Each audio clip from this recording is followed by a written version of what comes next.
Kalau kita semayang, khusyuk itu sunat, bukan wajib. Siapa yang tidak khusyuk, tidak berdosa, tetapi pahalanya sangat kurang.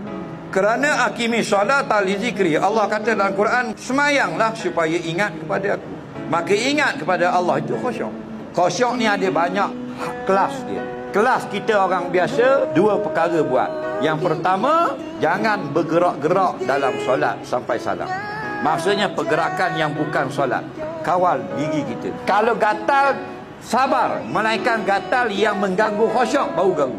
Itu pun ada orang gatal kaki kiri, kaki kanan ganggu. Faham tak? Apa benda semayang lagu tu? Tak?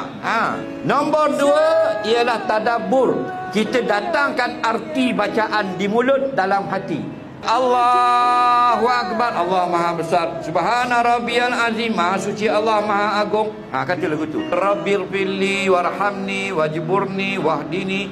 Ya Allah, ampunkan dosa aku, rahmatilah aku, tampallah kekuranganku. Faham? Main dengan perasaan kita, duduk hadir benda itu dipanggil tadabbur. Orang panggil khusyuk dah di sisi Allah. Sudah memadai.